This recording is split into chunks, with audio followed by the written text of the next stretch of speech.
সাপের সবল, কেমনে শুইব ওই কবরের চাপা, জবানটা খুইলা কও না আল্লাহু আকবার। আমি কি ভাষায় বলবো, হঠাৎ করে বিষয় দিয়েছেন।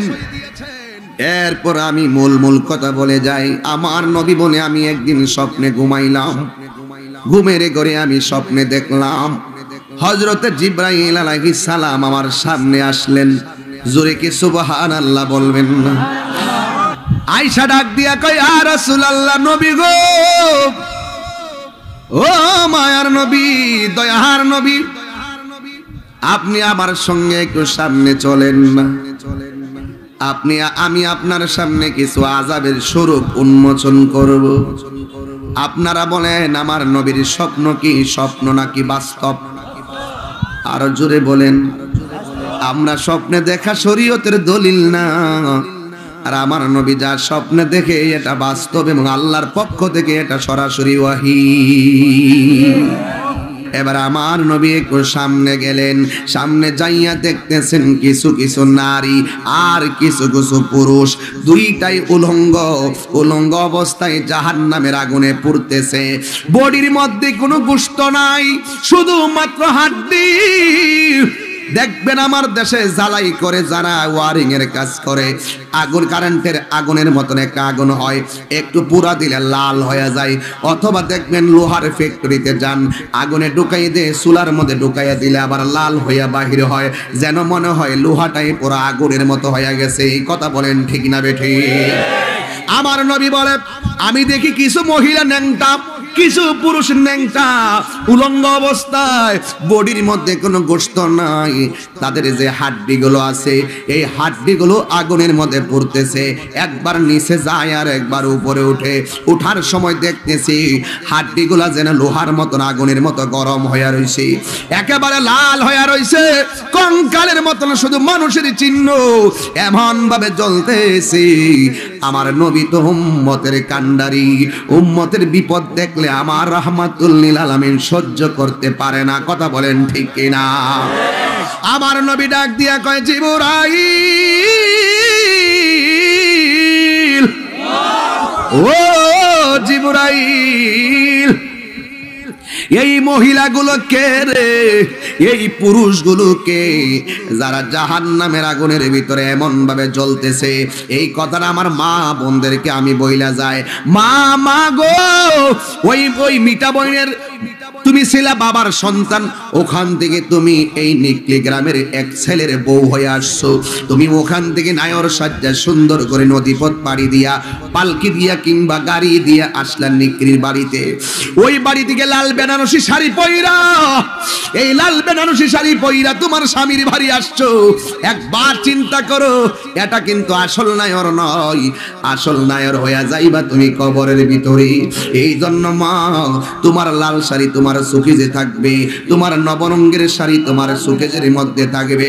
জিবরাইল আলাইহিস সালাম বলেন, নবী গো, ও মায়ার নবী, এরা কারা জানেননি? এরা হইল ওই সমস্ত পুরুষ আর নারী যারা প্রকাশ্যে অপ্রকাশ্যে ব্যভিচারে লিপ্ত হয়েছে, যারা প্রকাশ্যে অপ্রকাশ্যে জিনায় লিপ্ত হয়েছে। এদেরকে জাহান্নামের আগুন দিয়া জ্বালাইতাছে গো। আমার নবী উম্মতের দরদি, রাহমাতুল লিল আলামিন, উম্মতের এই কষ্ট দেখে চোখের পানি মুবারক সেরে কান্না করে, আয় রে উম্মত, জবানটার হেফাজত রাখ আর লজ্জাস্থানটার হেফাজত রাখ। দেখবি আমার আল্লাহ তোর জন্য 8টা জান্নাতের দরজা রেডি করে রেখে দিয়েছি। এরপরে আমার নবী আর একটু সামনে গেল গো, যাওয়ার পরে দেখতেছে রে বাবা, আমার নবী দেখতেছেন সামনে দেখা যায় কিছু কিছু মানুষগুলা ওই রক্তের নদীর মধ্যে হাবুডুবু খাইতেছে। আমার দেশের নদীর নাম হলো মেঘনা। এই মেঘনা নদীতে কত পানি দেখলাম, কত মাছ দেখলাম, কত ঢেউ দেখলাম। ওই নদীটা, এই নদীর পানি ওয়াটার হ্যাজ নো কালার, ওই পানির কোনো রং নাই। কিন্তু ওই যে নদীটা নবী আমার দেখলেন, যেই নদীর মধ্যে মানুষে খাবো ডুবো খাইতেছে, আর ওই রক্তের নদীর পানিটা হলো আগুনের চাইতে 70 গুণ গরম। ওই নদীর পানির মধ্যে এদেরকে ফালাইয়া চুবাইতাছে গো। এবার তারা হাবুডুবু খাইতে খাইতে এবার তাদের মরণ হয় না, এরা মাঝখানে গিয়ে পড়ে। আবার তারা হাবুডুবু সাঁতার কাটতে কাটতে কিনারে বিড়ে যায়। কিনারে বিড়ার পরও কোনো শান্তি নাই। আপনারা বলেন শান্তি দেওয়ার মালিক কে? একদিন মাটির ভিতরে হবে ঘরে মন আমার, কেন বান্ধ দালান ঘরে মন আমার, কেন বান্ধ দালান ঘর। ঠিক না বেঠি? প্রাণ পাখি ওরে যাবে পিঞ্জর ছেড়ে, ধরা দামে সবই রবে তুমি যাবি চলে। ঠিক না বেঠি? প্রাণ পাখি উড়ে যাবে পিঞ্জর ছেড়ে, ধরা দামে সবই রবে তুমি যাবে চলে। বন্ধু বান্ধব যত মাতা পিতা তারা শত, বন্ধু বান্ধব যত মাতা পিতা তারা শত, হয়ে যাবি সবই তোমার পর মন আমার, কেন বান্ধ দালান ঘর রে মন আমার, কেন বান্ধ দালান ঘর। সবাই বলেন একদিন আরে মন আমার, কেন কোন কোন রে মন আমার,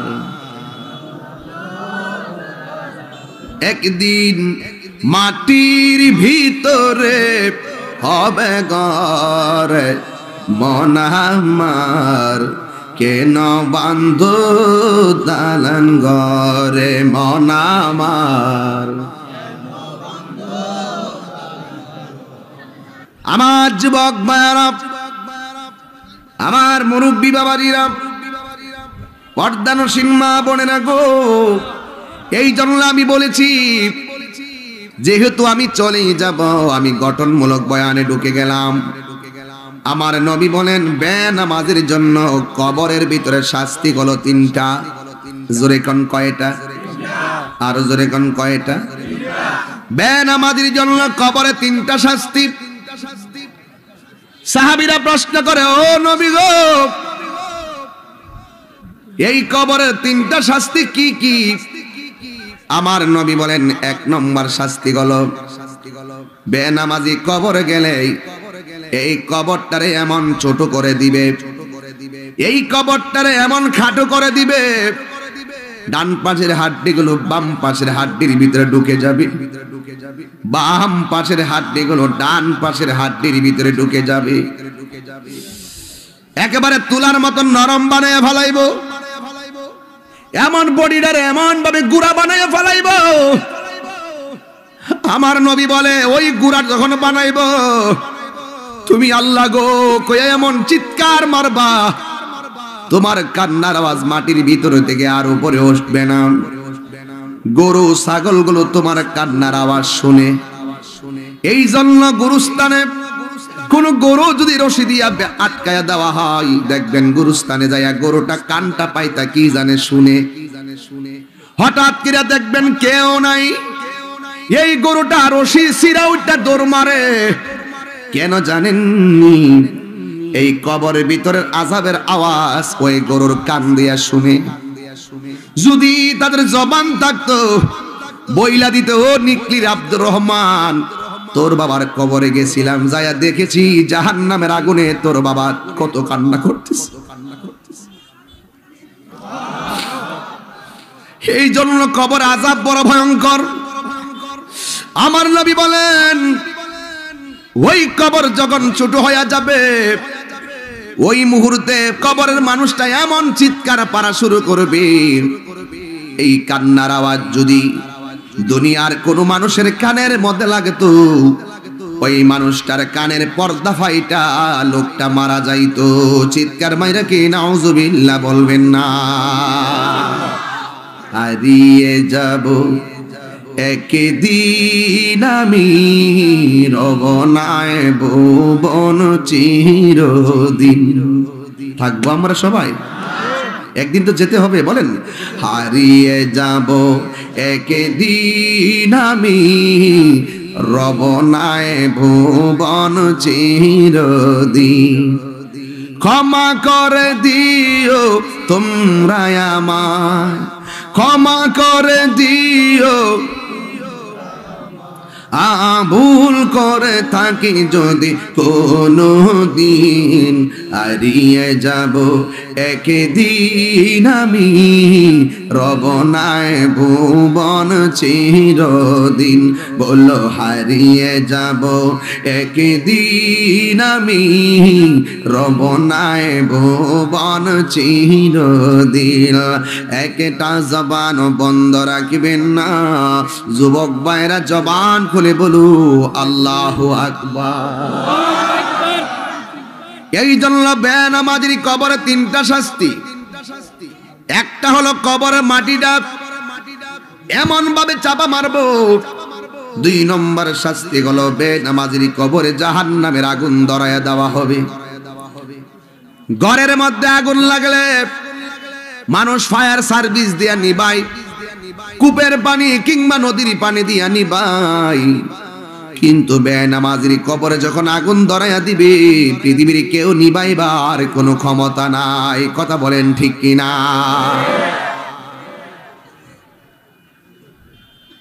3 নম্বর শাস্তি হলো বেনামাজির কবরে সাপ থাকবে। সাপ, এই সাপগুলোর দাঁতগুলা হবে 70 গজ লম্বা। ওই সাপগুলো থাকবে, সাপের দাঁতগুলো থাকবে লোহার দাঁত, আর ওই সাপের চোখগুলা থাকবে আগুনের মতো লাল। সাপের মাথার মধ্যে থাকবে মহিলাদের চুলের মতো চুলের গুছা। এই সাপের বডির মধ্যে এমন দুর্গন্ধ থাকবে, এই দুর্গন্ধ যদি পৃথিবীর কোনো মানুষের নাকের মধ্যে 1 সেকেন্ডের জন্য লাগতো, ওই মানুষটা কলেরা হইয়া সাথে সাথে মারা যাইতো। এই সাপটা কত বড় জাননি রে নিকলির বাবারাও, ও আমার বাজিতপুরের বন্ধুরা, আমার করিমগঞ্জের বাবারা, কটিয়াদির বন্ধুরা, অষ্টগ্রামের বাবারা, মিঠামইনের বন্ধু, এই সাপটা কত বড় জাননি? বুখারী শরীফের হাদিসে প্রমাণ করে এই সাপটার দৈর্ঘ্য হলো 450 কিলোমিটার লম্বা। আল্লাহু আকবার কয় না রে? আল্লাহু আকবার। কেমনে সইব এই জাহান্নামের আগুন? কেমনে সইব সাপের সুবল? কেমনে সইব ওই কবরের চাপা? জবানটা খুইলা কও না আল্লাহু আকবার। আমি কি ভাষায় বলবো, হঠাৎ করে বিষয় দিয়েছেন।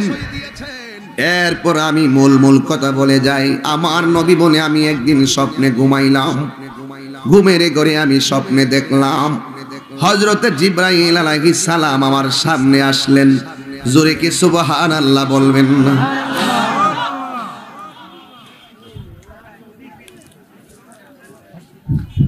আয়েশা ডাক দিয়া কয়, ইয়া রাসূলুল্লাহ, নবী গো, ও মায়ার নবী, দয়ার নবী, আপনি আমার সঙ্গে একটু সামনে চলেন না। আমি আপনার সামনে কিছু আযাবের স্বরূপ উন্মোচন করব। আপনারা বলেন আমার নবীর স্বপ্ন কি স্বপ্ন নাকি বাস্তব? আর জোরে বলেন। আমরা স্বপ্নে দেখা শরীয়তের দলিল না, আর আমার নবী যা স্বপ্নে দেখে এটা বাস্তব এবং আল্লাহর পক্ষ থেকে এটা সরাসরি ওয়াহী। এই জন্যই তো নবী কাহারও মতো কথা না, এই জন্য নবী কাহারও মতো। যার স্বপ্নই আমাদের মতো না, যার রক্ত মুবারকই আমাদের মতো না, যার পায়খানা মুবারকই আমাদের মতো না, যার পশিনা মুবারকই আমাদের মতো না, সেই নবী কখনো আমাদের মতো হতে পারে না।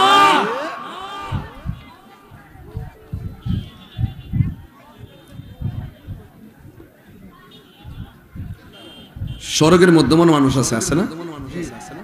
এই ফর্দারি খুলে দিলে ভালো আছে, হ্যাঁ ওখান থেকে দেখতো বয়ে বয়ে একবার বের জালেছেন আপনারা, বের জালের মতন একটা জাল আছে না, বের জাল, কি বের জাল আছে না, বের জালের মতো মেরে দিছে।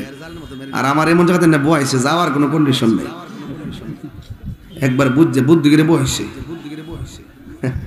এটা মেম্বার চালাকি ঠিক না? আচ্ছা আচ্ছা,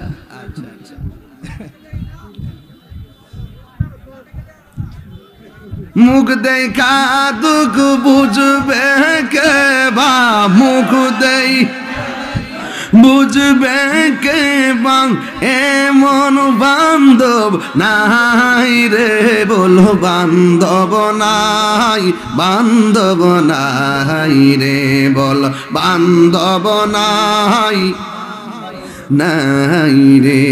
খারাপ লাগে রে ভাই, কষ্ট লাগে।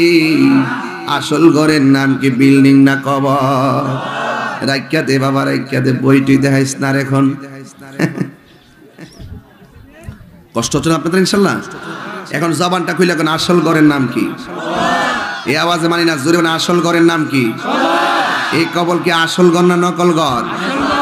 এই আসল ঘরে যারা গেছে তারা কি আর ফিরে আইছে? হ্যাঁ, মা বোনরা আসছিনি আজকে?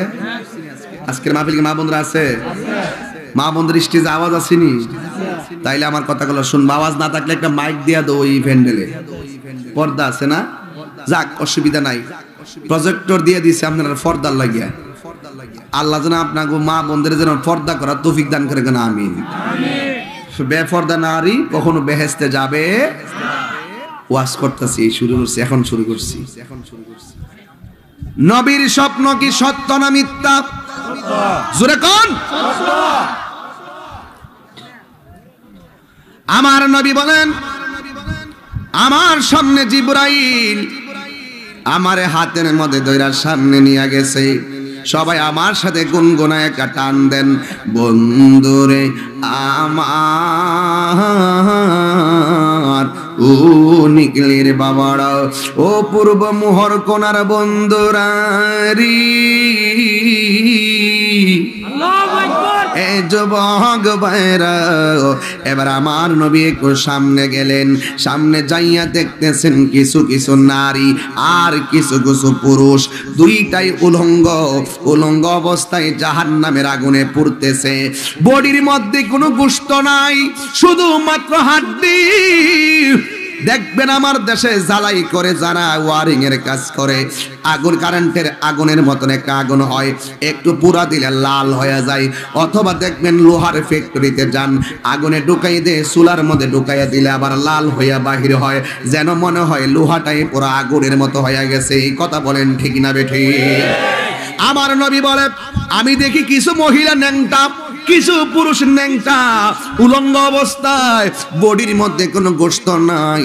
তাদের যে হাড্ডিগুলো আছে, এই হাড্ডিগুলো আগুনের মধ্যে পড়তেছে, একবার নিচে যায় আর একবার উপরে উঠে। উঠার সময় দেখতেছি হাড্ডিগুলা যেন লোহার মতন আগুনের মতো গরম হয়ে রয়েছে, একেবারে লাল হয়ে রয়েছে, কঙ্কালের মতন শুধু মানুষের চিহ্ন এমন ভাবে জ্বলতেছে। আমার নবী তো উম্মতের কান্ডারি, উম্মতের বিপদ দেখলে আমার রাহমাতুল লিল আলামিন সহ্য করতে পারে না। কথা বলেন ঠিক কিনা? আমার নবী ডাক দিয়া কয়, জিবরাইল, ও জিবরাইল, এই মহিলাগুলো কে রে, এই পুরুষগুলোকে যারা জাহান্নামের আগুনের ভিতরে এমন ভাবে জ্বলতেছে। এই কথাটা আমার মা বোনদেরকে আমি বইলা যায়, মা মা গো, ওই মিঠা বইনের তুমি ছিলা বাবার সন্তান, ওখান থেকে তুমি এই নিকলি গ্রামের এক ছেলের বউ হয়ে আসছো। তুমি ওখান থেকে নায়র সাজ্জা সুন্দর করে নদীপথ পাড়ি দিয়া, পালকি দিয়া কিংবা গাড়ি দিয়া আসলা নিকলির বাড়িতে। ওই বাড়ি থেকে লাল বেনারসি শাড়ি পইরা, এই লাল বেনারসি শাড়ি পইরা তোমার স্বামীর বাড়ি আসছো। একবার চিন্তা করো, এটা কিন্তু আসল নায়র নয়, আসল নায়র হইয়া যাইবা তুমি কবরের ভিতরে। এই জন্য মা, তোমার লাল শাড়ি তোমার সুকেজে থাকবে, তোমার নবরঙ্গের শাড়ি তোমার সুকেজের মধ্যে থাকবে। একটা কথা মনে রেখো, তোমার জন্য কাপড় হলো 5টা, আমার জন্য কাপড় হলো কড়া 5টা। দেখো দুইটা বলে আগে হুন ও আজকিতা করি ফাইলটা সোজা ফাইলানের সুডে তুমি হারাই গেছো। পুরুষের জন্য 3টা, পুরুষের জন্য কয়টা? 3টা। জোরে কয় না? 3টা। সেলাই আসেনি, পকেট আসেনি। হাই রে, চিরদিনের কাপড়ের ভিতরে পকেটের অভাব নাই, কিন্তু চিরদিনের যেই ড্রেস আমাকে দিয়া বিদায় করব, ওই ড্রেসের মধ্যে কোনো পকেট নাই।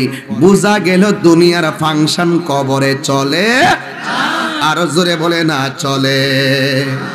তালা মারছে কালিমাতে, চাবি রই দয়ালের হাতে, দয়াল বিনে খুলবে কেমন করে। তালা মারছে কালিমাতে গো,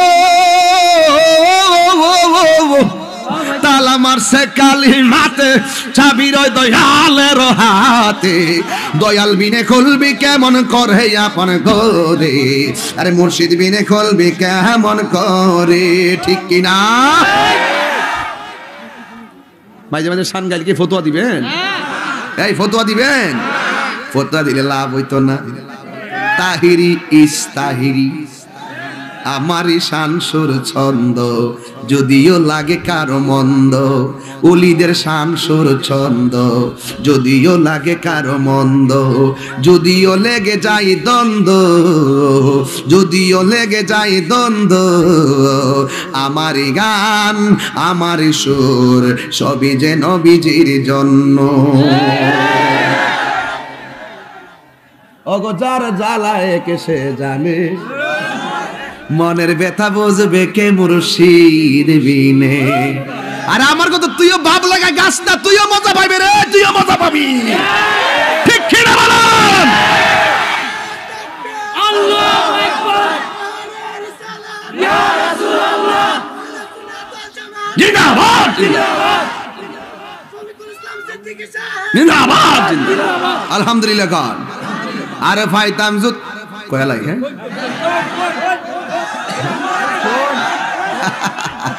হ্যাঁ আমার ঘরে জ্বালা বাইরে জ্বালা, জ্বালা রাইতে দিদি, একমাত্র নূর নবীর প্রেমের কারণে আমি আশায় আশায় বাদলাম ভাষা, দুঃখের বেড়া দিয়া। দিনে দিনে তাহিরির দিনগুলি যাইতাছে ফুরাইয়া, আমি পূর্ব মুহর কোনা সাজাইলাম রে বাসর, হাজার লোকের সামনে, একমাত্র নূর নবীর প্রেমের কারণে। এই আওয়াজে মানি না হাত তুইলা বলো ঠিক না বেঠি? আল্লাহু আকবার, ইয়া রাসূলুল্লাহ, আল্লাহ আল্লাহ,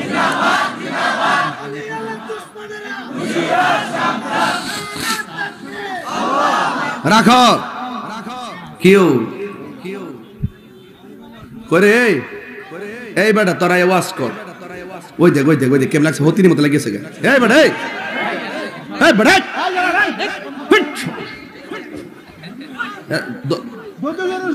কি আশ্চর্য মানুষ, কেউ আমার ভাব নষ্ট করিস না। এ যাক এ যাক, এই এটা যাক, এটা কই যায় শর্মিয়া। লা ইলাহা জোরে, লা ইলাহা লা ইলাহা নামাজে রোজা সাইর না, তোমার মা বাবার খেদমত গইল না। বলো নামাজে রোজা সাইর না, তোমার মা বাবার খেদমত গইল না। আমার নবীর দরুদ না ভাইরে, নবীর দরুদ সাইরো না, আমার নূর নবীকে বইল না। লা ইলাহা মাশাআল্লাহ, লা ইলাহা লা জোরে লা ইলাহা এ বহুদূর মাদিনা, আমরা কেমনে যাব জানি না। বলো বহুদূর মাদিনা, আমরা কেমনে যাব জানি না। আইরে দয়া করো দয়াল আল্লাহ, যাব সোনার মাদিনা। লা ইলাহা ইল্লাল্লাহ জোরে লা ইলাহা লা ইলাহা। আইরে কোন পথে হব রওয়ানা, আহা মাদিনা রাস্তা চিনি না। আমার মুর্শিদ জানে না, বল মুর্শিদ জানে না, যাব সোনার মদিনা। লা ইলাহা ইল্লাল্লাহ জোরে লা ইলাহা লা ইলাহা ইল্লাল্লাহ মুহাম্মাদুর রাসূলুল্লাহ সাল্লাল্লাহু আলাইহি ওয়াসাল্লাম। একটা জবান বন্ধ রাখবেন না, অভিমান করবেন না, মারামারি করবেন না। যার সঙ্গে তর্ক করে আপনারা গুনাহ কামাইতেছেন, এমন একটা সময় আসবে ক্ষমা চাওয়ারও সময় পাবেন না। কথা বলেন ঠিক না বেঠিক? যদি কারোর হক মারা থাকেন তাড়াতাড়ি মাপ চাইয়া নেন, যদি কারোর ব্যাপারে গীবত কইরা থাকেন তাড়াতাড়ি মাপ চাইয়া নেন, যদি কাউরে ঠকাইয়া থাকেন তাড়াতাড়ি মাপ কইরা নেন, যদি কাউরে কষ্ট দিয়া থাকেন তাড়াতাড়ি ক্ষমা চেয়ে নেন। কারণ এমন একটা সময় আসবে যেই কোনো মুহূর্তে আজরাইল আসবে রে বাবা, ক্ষমা চাওয়ার সময় পাবেন না। কথা বলেন ঠিক না বেঠিক? এই জন্য আমার বাবা কষ্ট হয় না আপনাদের? এই জন্য আমি আর একটু সামনে যাই। আমার নবী তো উম্মতের কান্ডারি, উম্মতের ব্যথা দেখলে আমার নবী সহ্য করতে পারে না। ওই রাহমাতুল লিল আলামিন জিবরাইলকে ডাক দিয়ে, ও জিবরাইল, এরা কারা রে যাদেরকে জাহান্নামের আগুনে উলঙ্গ অবস্থায় আগুন দিয়া পোড়াইতেছি? জিবরাইল আলাইহিস সালাম বলেন, নবী গো, ও মায়ার নবী, এরা কারা জানেননি? এরা হইল ওই সমস্ত পুরুষ আর নারী যারা প্রকাশ্যে অপ্রকাশ্যে ব্যভিচারে লিপ্ত হয়েছে, যারা প্রকাশ্যে অপ্রকাশ্যে জিনায় লিপ্ত হয়েছে। এদেরকে জাহান্নামের আগুন দিয়া জ্বালাইতাছে গো। আমার নবী উম্মতের দরদি রাহমাতুল লিল আলামিন উম্মতের এই কষ্ট দেখে চোখের পানি মুবারক ছেড়ে কান্না করে, হায় রে উম্মত, জবানটারে হেফাজত রাখ আর লজ্জাস্থানটারে হেফাজত রাখ। দেখবি আমার আল্লাহ তোর জন্য 8টা জান্নাতের দরজা রেডি করে রেখে দিয়েছে। এরপরে আমার নবী আর একটু সামনে গেল গো, যাওয়ার পরে দেখতেছে রে বাবা, আমার নবী দেখতেছেন সামনে দেখা যায় কিছু কিছু মানুষগুলা ওই রক্তের নদীর মধ্যে হাবুডুবু খাইতেছে। আমার দেশের নদীর নাম হলো মেঘনা। এই মেঘনা নদীতে কত পানি দেখলাম, কত মাছ দেখলাম, কত ঢেউ দেখলাম। ওই নদীটা, এই নদীর পানি ওয়াটার হ্যাজ নো কালার, ওই পানির কোনো রং নাই। কিন্তু ওই যে নদীটা নবী আমার দেখলেন, যেই নদীর মধ্যে মানুষে খাবো ডুবো খাইতেছে, ওই নদীটা হলো নদীর পানি হলো ঠান্ডা, আর ওই রক্তের নদীর পানিটা হলো আগুনের চাইতে 70 গুণ গরম। ওই নদীর পানির মধ্যে এদেরকে ফালাইয়া ফালাইয়া চুবাইতাছে গো। এবার তারা হাবুডুবু খাইতে খাইতে এবার তাদের মরণ হয় না, এরা মাঝখানে গিয়ে পড়ে।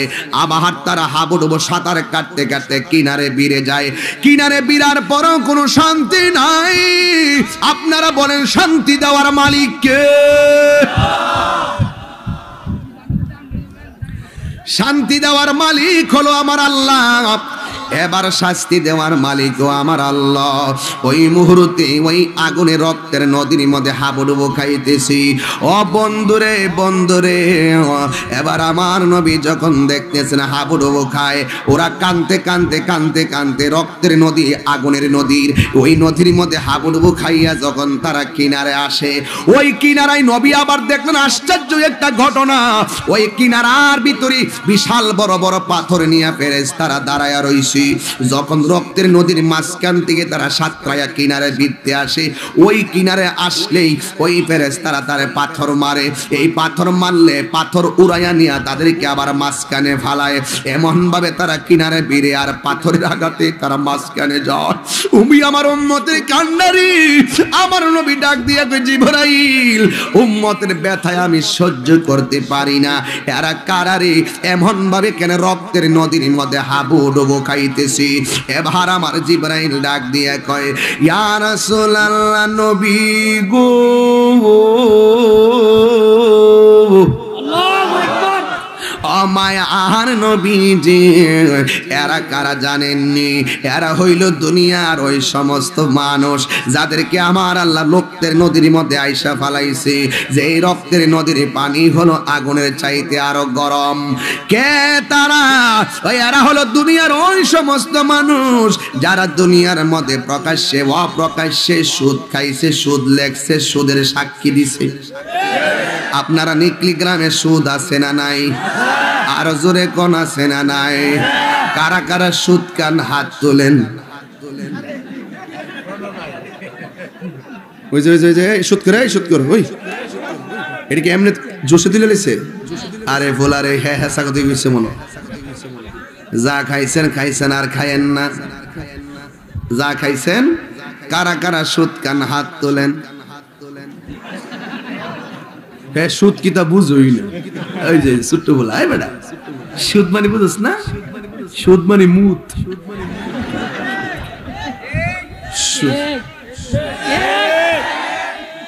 মুত খাস, সুদ কাউন, মুত কাউন। আমি তো ছন্দ মিলাই কই, তাহিরি না? এইটা মাঝে মাঝে ছন্দ মিলাইয়া বলে অসুবিধা হয় নাকি? কেউ সুদ কান কিনা চাইলাম হাত তুলেন। কিন্তু আমি তাহিরি বলছি, আপনারা হাত তোলেন না, লজ্জা পান।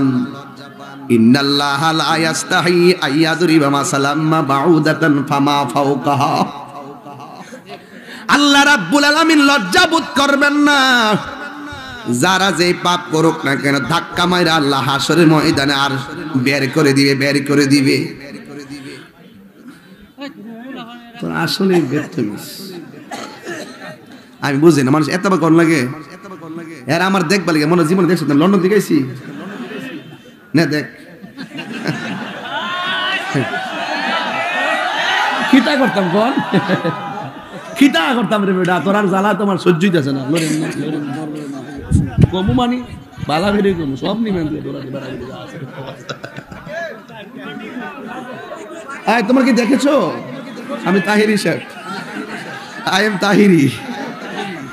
আলহামদুলিল্লাহ।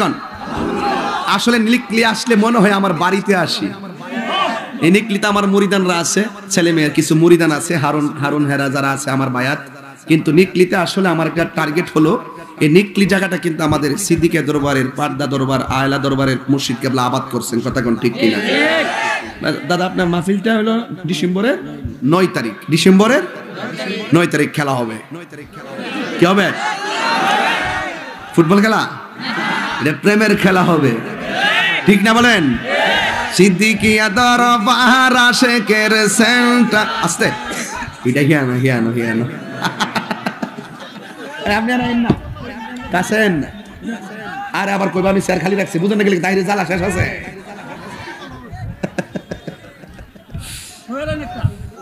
তোমরা কি আমাকে দেখেছো আচ্ছা এবার তোমরা ঠান্ডা থাকো এরা আইতে এত কাছে আইসোস দিয়ে দেখতেছস পিছনে যারা বসছে এরা কিন্তু আমার দেখে না জাস্ট কণ্ঠ শুনতাছে কথা কোন ঠিক না বেটি এরা ওই যে ক্যামেরা আসছে কয়টা 1টা 2টা 3টা 4টা 5টা 6টা 7টা 8টা 9টা 10টা 11 12 13 14 15 16 17 18 19 20 21 22 23 24 থেকে আর এগুলো তো যা আছে সপ্তাহ আছে হিসাব নাই এই যে